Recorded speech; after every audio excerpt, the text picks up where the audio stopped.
मेरे प्यारे देशवासियों, नमस्कार। मन की बात का ये 91वां एपिसोड है। हम लोगों ने पहले इतनी सारी बातें की है, अलग अलग विषयों पर अपनी बात साझा की है, लेकिन इस बार मन की बात बहुत खास है। इसका कारण है इस बार का स्वतंत्रता दिवस, जब भारत अपनी आजादी के 75 वर्ष पूरे करेगा। हम सभी बहुत अद्भुत और ऐतिहासिक पल के गवाह बनने जा रहे हैं। ईश्वर ने ये हमें बहुत बड़ा सौभाग्य दिया है। आप भी सोचिए, अगर हम गुलामी के दौर में पैदा हुए होते तो इस दिन की कल्पना हमारे लिए कैसी होती। गुलामी से मुक्ति की वो तड़प, पराधीनता की बेड़ियों से आजादी की वो बेचैनी कितनी बड़ी रही होगी। वो दिन जब हम हर दिन लाखों लाख देशवासियों को आजादी के लिए लड़ते, जूझते, बलिदान देते देख रहे होते। जब हम हर सुबह इस सपने के साथ जग रहे होते कि मेरा हिंदुस्तान कब आजाद होगा। और हो सकता है हमारे जीवन में वो भी दिन आता जब वंदे मातरम और भारत माँ की जय बोलते हुए हम आने वाली पीढ़ियों के लिए अपना जीवन समर्पित कर देते, जवानी खपा देते। साथियों, 31 जुलाई यानी आज ही के दिन हम सभी देशवासी शहीद उधम सिंह जी की शहादत को नमन करते हैं।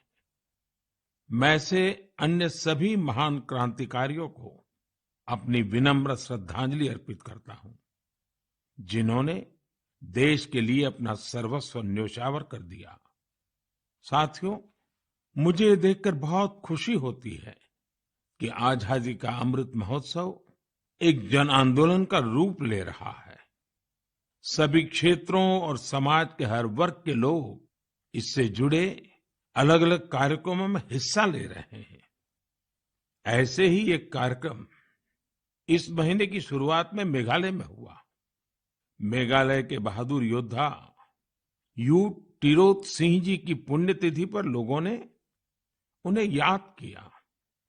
टिरोत सिंह जी ने खासी हिल्स पर नियंत्रण करने और वहां की संस्कृति पर प्रहार करने की अंग्रेजों की साजिश का जमकर विरोध किया था। इस कार्यक्रम में बहुत सारे कलाकारों ने सुंदर प्रस्तुतियां दी, इतिहास को जिंदा कर दिया। इसमें एक कार्निवल का आयोजन भी किया गया, जिसमें मेघालय की महान संस्कृति को बड़े ही खूबसूरत तरीके से दर्शाया गया। अब से कुछ हफ्ते पहले कर्नाटका में अमृता भारती कन्नडार्थी नाम का एक अनूठा अभियान भी चलाया गया। इसमें राज्य की 75 जगहों पर आजादी के अमृत महोत्सव से जुड़े बड़े भव्य कार्यक्रम आयोजित किए गए। इनमें कर्नाटका के महान स्वतंत्रता सेनानियों को याद करने के साथ ही स्थानीय साहित्यिक उपलब्धियों को भी सामने लाने की कोशिश की गई। साथियों, इसी जुलाई में एक बहुत ही रोचक प्रयास हुआ है, जिसका नाम है आजादी की रेलगाड़ी और रेलवे स्टेशन। इस प्रयास का लक्ष्य है कि लोग आजादी की लड़ाई में भारतीय रेल की भूमिका को जानें। देश में अनेक ऐसे रेलवे स्टेशन हैं जो स्वतंत्रता आंदोलन के इतिहास से जुड़े हैं। आप भी इन रेलवे स्टेशनों के बारे में जानकर हैरान होंगे। झारखंड के गोमो जंक्शन को अब आधिकारिक रूप से नेताजी सुभाष चंद्र बोस जंक्शन गोमो के नाम से जाना जाता है। जानते हैं क्यों? दरअसल इसी स्टेशन पर कालका मेल में सवार होकर नेताजी सुभाष ब्रिटिश अफसरों को चकमा देने में सफल रहे थे। आप सभी ने लखनऊ के पास काकोरी रेलवे स्टेशन का नाम भी जरूर सुना होगा। इस स्टेशन के साथ राम प्रसाद बिस्मिल और अशफाक उल्लाह खान जैसे जाबाजों का नाम जुड़ा है। यहाँ ट्रेन से जा रहे अंग्रेजों के खजाने को लूटकर वीर क्रांतिकारियों ने अंग्रेजों को अपनी ताकत का परिचय करा दिया था। आप जब कभी तमिलनाडु के लोगों से बात करेंगे तो आपको थुथुकुडी जिले के वांची मणियाच्ची जंक्शन के बारे में जानने को मिलेगा। ये स्टेशन तमिल स्वतंत्रता सेनानी वांची नाथन जी के नाम पर है। ये वही स्थान है जहां 25 साल के युवा वांची ने ब्रिटिश कलेक्टर को उसके किए की सजा दी थी। साथियों, ये लिस्ट काफी लंबी है। देश भर के 24 राज्यों में फैले ऐसे 75 रेलवे स्टेशनों की पहचान की गई है।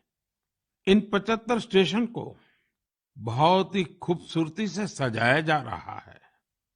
इनमें कई तरह के कार्यक्रमों का भी आयोजन हो रहा है। आपको भी समय निकालकर अपने पास के ऐसे ऐतिहासिक स्टेशन पर जरूर जाना चाहिए।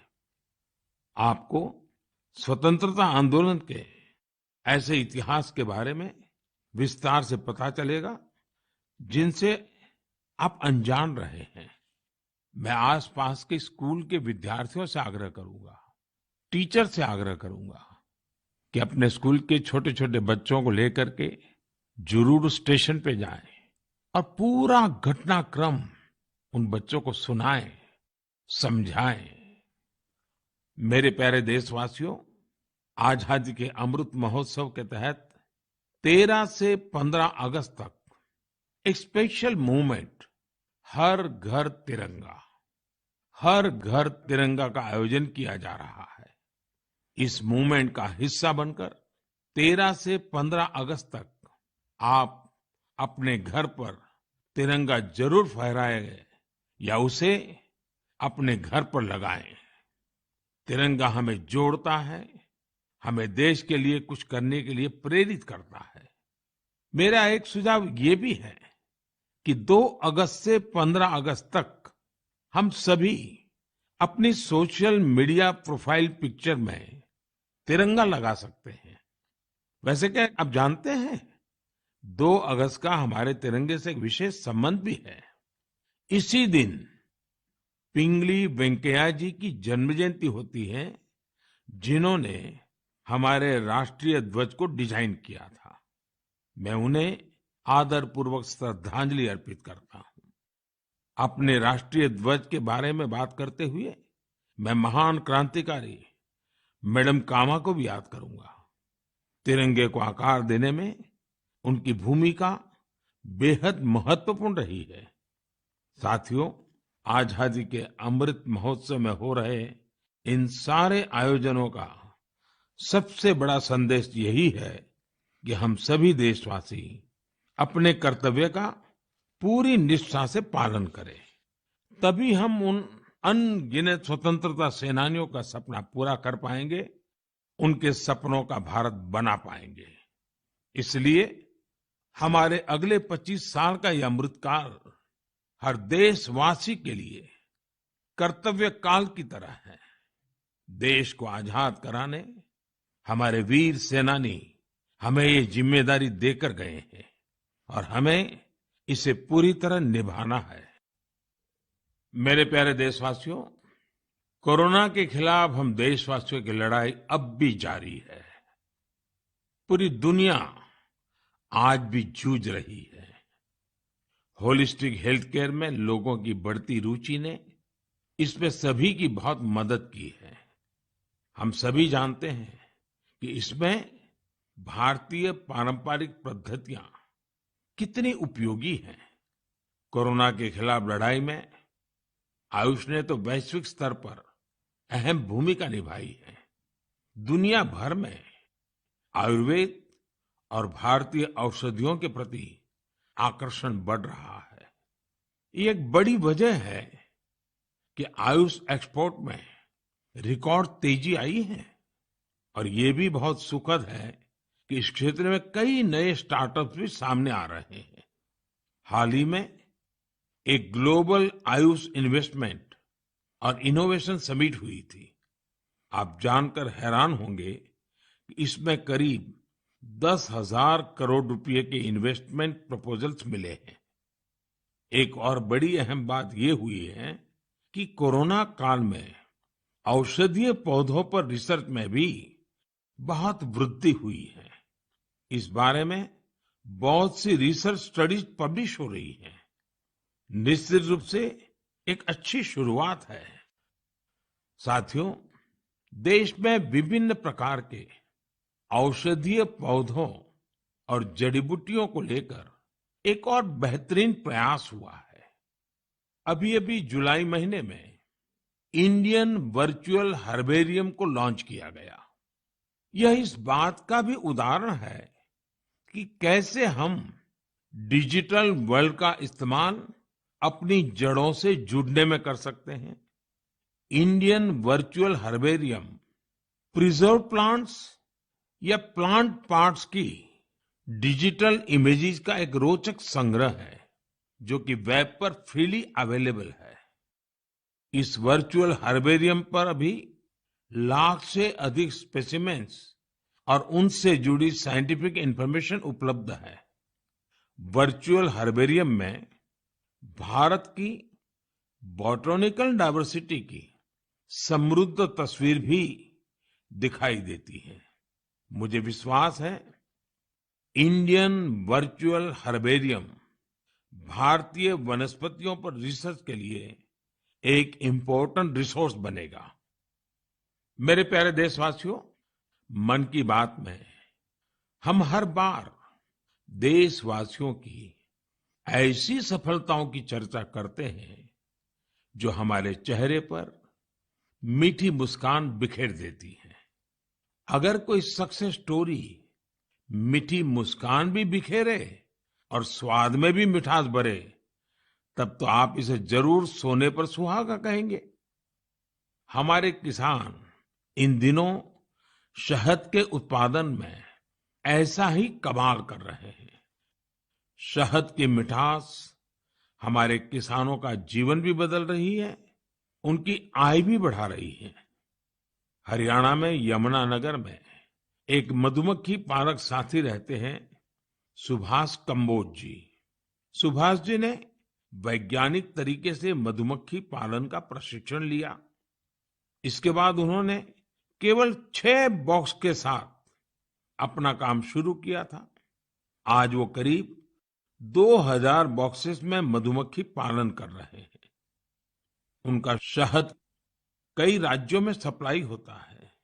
जम्मू के पल्ली गांव में विनोद कुमार जी भी 1500 से ज्यादा कॉलोनियों में मधुमक्खी पालन कर रहे हैं। उन्होंने पिछले साल रानी मक्खी पालन का प्रशिक्षण लिया है। इस काम से वो सालाना 15 से 20 लाख रुपए कमा रहे हैं। कर्नाटका के एक और किसान है मधुकेश्वर हेगड़े जी। मधुकेश्वर जी ने बताया कि उन्होंने भारत सरकार से 50 मधुमक्खी कॉलोनियों के लिए सब्सिडी ली थी। आज उनके पास 800 से ज्यादा कॉलोनियां हैं और वो कई टन शहद बेचते हैं। उन्होंने अपने काम में इनोवेशन किया और वो जामुन शहद, तुलसी शहद, आंवला शहद जैसे वानस्पतिक शहद भी बना रहे हैं। मधुकेश्वर जी, मधु उत्पादन में आपके इनोवेशन और सफलता आपके नाम को भी सार्थक करती है। साथियों, आप सब जानते हैं कि शहद को हमारे पारंपरिक स्वास्थ्य विज्ञान में कितना महत्व दिया गया है। आयुर्वेद ग्रंथों में तो शहद को अमृत बताया गया है। शहद न केवल हमें स्वाद देता है, बल्कि आरोग्य भी देता है। शहद उत्पादन में आज इतनी अधिक संभावनाएं हैं कि प्रोफेशनल पढ़ाई करने वाले युवा भी इसे अपना स्वरोजगार बना रहे हैं। ऐसे ही एक युवा है यूपी में गोरखपुर के निमित सिंह। निमित जी ने बीटेक किया है। उनके पिता भी डॉक्टर हैं, लेकिन पढ़ाई के बाद नौकरी की जगह निमित जी ने स्वरोजगार का फैसला लिया। उन्होंने शहद उत्पादन का काम शुरू किया। क्वालिटी चेक के लिए लखनऊ में अपनी एक लैब भी बनवाई। निमित जी अब शहद और बी वैक्स से अच्छी कमाई कर रहे हैं और अलग अलग राज्यों में जाकर किसानों को प्रशिक्षित भी कर रहे हैं। ऐसे युवाओं की मेहनत से ही आज देश इतना बड़ा शहद उत्पादक बन रहा है। आपको जानकर खुशी होगी कि देश से शहद का निर्यात भी बढ़ गया है। देश ने national bee keeping and honey mission जैसे अभियान चलाए। किसानों ने पूरा परिश्रम किया और हमारे शहद की मिठास दुनिया तक पहुंचने लगी। अभी इस क्षेत्र में और भी बड़ी संभावनाएं मौजूद है। मैं चाहूंगा कि हमारे युवा इन अवसरों से जुड़कर उनका लाभ लें और नई संभावनाओं को साकार करें। मेरे प्यारे देशवासियों, मुझे हिमाचल प्रदेश से मन की बात के एक श्रोता श्रीमान आशीष बहल जी का एक पत्र मिला है। उन्होंने अपने पत्र में चंबा के मिंजर मेले का जिक्र किया है। दरअसल मिंजर मक्के के फूलों को कहते हैं। जब मक्के में मिंजर आते हैं तो मिंजर मेला भी मनाया जाता है और इस मेले में देश भर के पर्यटक दूर दूर से हिस्सा लेने के लिए आते हैं। संयोग से मिंजर मेला इस समय चल भी रहा है। आप अगर हिमाचल घूमने गए हुए हैं तो इस मेले को देखने चंबा जा सकते हैं। चंबा तो इतना खूबसूरत है कि यहाँ के लोक गीतों में बार बार कहा जाता है, चंबे एक दिन ओना कने महीना रहना। यानी जो लोग एक दिन के लिए चंबा आते हैं वे इसकी खूबसूरती देखकर महीने भर यहां रह जाते हैं। साथियों, हमारे देश में मेलों का भी बड़ा सांस्कृतिक महत्व रहा है। मेले जन मन दोनों को जोड़ते हैं। हिमाचल में वर्षा के बाद जब खरीफ की फसलें पकती हैं, तब सितंबर में शिमला, मंडी, कुल्लू और सोलन में सैरी या सैर भी मनाया जाता है। सितंबर में ही जागरा भी आने वाला है। जागरा के मेलों में महासू देवता का आह्वान करके बीसू गीत गाए जाते हैं। महासू देवता का ये जागर हिमाचल में शिमला, किन्नौर और सिरमौर के साथ साथ उत्तराखंड में भी होता है। साथियों, हमारे देश में अलग अलग राज्यों में आदिवासी समाज के भी कई पारंपरिक मेले होते हैं। इनमें से कुछ मेले आदिवासी संस्कृति से जुड़े हैं तो कुछ का आयोजन आदिवासी इतिहास और विरासत से जुड़ा है।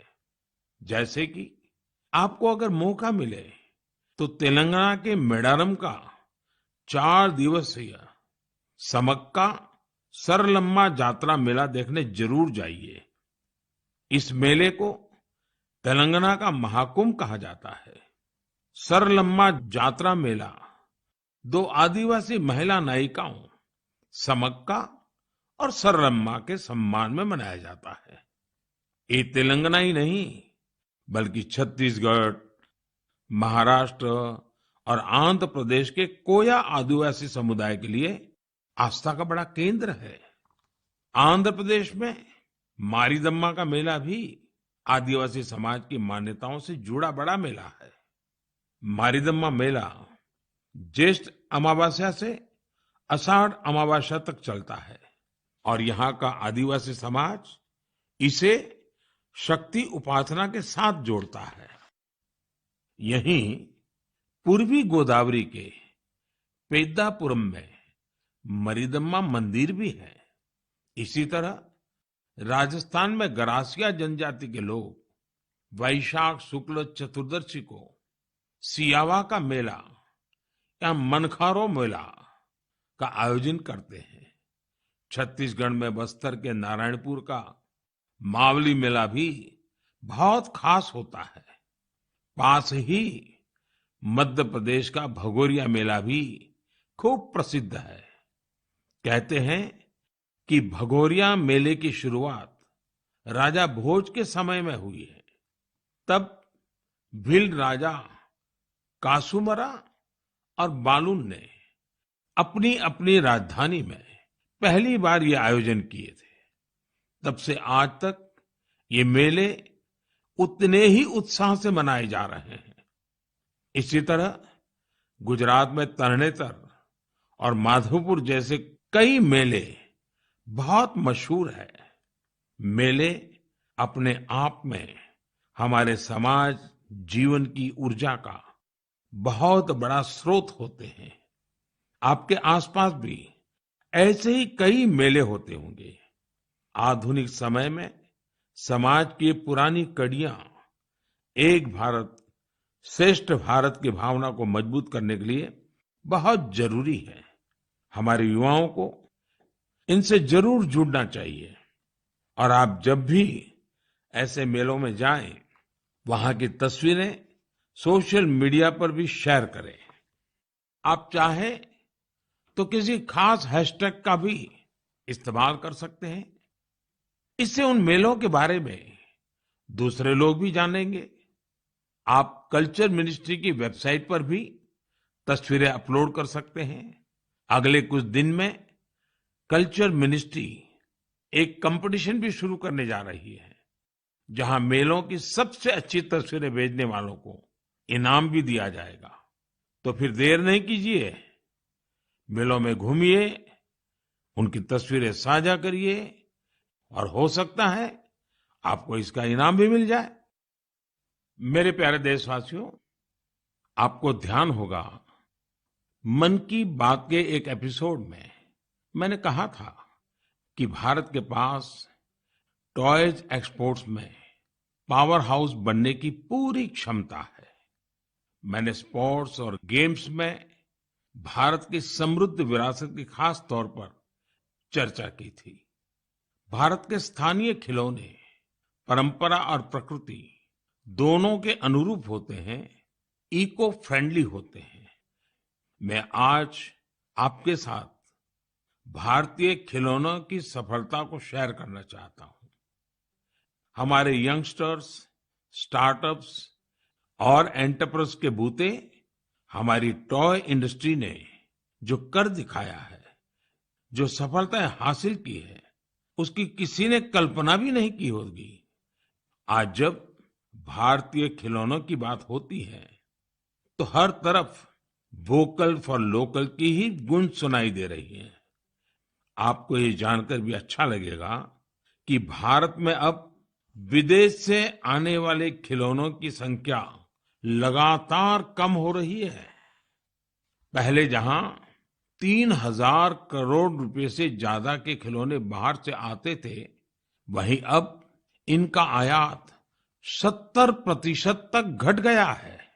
और खुशी की बात ये कि इसी दौरान भारत ने 2,600 करोड़ रुपए से अधिक के खिलौनों को विदेशों में निर्यात किया है, जबकि पहले 300-400 करोड़ रुपए के खिलौने ही भारत से बाहर जाते थे। और आप तो जानते ही हैं कि ये सब कोरोना काल में हुआ है। भारत के टॉय सेक्टर ने खुद को ट्रांसफॉर्म करके दिखा दिया है। इंडियन मैन्युफैक्चरर्स अब इंडियन माइथोलॉजी, हिस्ट्री और कल्चर पर आधारित खिलौने बना रहे हैं। देश में जगह जगह खिलौने के जो क्लस्टर्स हैं, खिलौने बनाने वाले जो छोटे छोटे उद्यमी हैं, उन्हें इसका बहुत लाभ हो रहा है। इन छोटे उद्यमियों के बनाए खिलौने अब दुनिया भर में जा रहे हैं। भारत के खिलौना निर्माता विश्व के प्रमुख ग्लोबल टॉय ब्रांड्स के साथ मिलकर भी काम कर रहे हैं। मुझे ये भी बड़ा अच्छा लगा कि हमारा स्टार्टअप सेक्टर भी खिलौनों की दुनिया पर पूरा ध्यान दे रहा है। वे इस क्षेत्र में कई मजेदार चीजें भी कर रहे हैं। बेंगलुरु में शूमी टॉय नाम का स्टार्टअप इको फ्रेंडली खिलौनों पर फोकस कर रहा है। गुजरात में आर्किडजू company AR based flash cards और एआर बेस्ड स्टोरी बुक्स बना रही है। पुणे की कंपनी फनवेंशन लर्निंग खिलौने और एक्टिविटी पजल्स के जरिए साइंस, टेक्नोलॉजी और मैथ्स में बच्चों की दिलचस्पी बढ़ाने में जुटी है। मैं खिलौनों की दुनिया में शानदार काम कर रहे ऐसे सभी मैन्युफैक्चरर्स को, स्टार्टअप्स को बहुत बहुत बधाई देता हूं। आइए हम सब मिलकर भारतीय खिलौनों को दुनिया भर में और अधिक लोकप्रिय बनाएं। इसके साथ ही मैं अभिभावकों से भी आग्रह करना चाहूंगा कि वे अधिक से अधिक भारतीय खिलौने, पजल्स और गेम्स खरीदें। साथियों, क्लासरूम हो या खेल का मैदान, आज हमारे युवा हर क्षेत्र में देश को गौरवान्वित कर रहे हैं। इसी महीने पीवी सिंधु ने सिंगापुर ओपन का अपना पहला खिताब जीता है। नीरज चोपड़ा ने भी अपने बेहतरीन प्रदर्शन को जारी रखते हुए वर्ल्ड एथलेटिक चैंपियनशिप में देश के लिए सिल्वर मेडल जीता है। आयरलैंड पैरा बैडमिंटन इंटरनेशनल में भी हमारे खिलाड़ियों ने 11 पदक जीतकर देश का मान बढ़ाया है। रोम में हुए वर्ल्ड कैडेट रेसलिंग चैंपियनशिप में भी भारतीय खिलाड़ियों ने बेहतरीन प्रदर्शन किया। हमारे एथलीट सूरज ने तो ग्रेको रोमन इवेंट में कमाल ही कर दिया। उन्होंने 32 साल के लंबे अंतराल के बाद इस इवेंट में रेसलिंग का गोल्ड मेडल जीता है। खिलाड़ियों के लिए तो यह पूरा महीना ही एक्शन से भरपूर रहा है। चेन्नई में 44वें चेस ओलंपियाड की मेजबानी करना भी भारत के लिए बड़े ही सम्मान की बात है। 28 जुलाई को ही इस टूर्नामेंट का शुभारंभ हुआ है और मुझे इसकी ओपनिंग सेरेमनी में शामिल होने का सौभाग्य मिला। उसी दिन यूके में कॉमनवेल्थ गेम्स की भी शुरुआत हुई। युवा जोश से भरा भारतीय दल वहां देश को रिप्रेजेंट कर रहा है। मैं सभी खिलाड़ियों और एथलीट्स को देशवासियों की ओर से शुभकामनाएं देता हूं। मुझे इस बात की भी खुशी है कि Bharat FIFA under 17 women's world cup उसकी भी मेजबानी करने जा रहा है। यह टूर्नामेंट अक्टूबर के आसपास होगा, जो खेलों के प्रति देश की बेटियों का उत्साह बढ़ाएगा। साथियों, कुछ दिन पहले ही देश भर में 10वीं और 12वीं कक्षा के परिणाम भी घोषित हुए हैं। मैं उन सभी स्टूडेंट्स को बधाई देता हूं जिन्होंने अपने कठिन परिश्रम और लगन से सफलता अर्जित की है। महामारी के चलते पिछले 2 साल बेहद चुनौतीपूर्ण रहे हैं।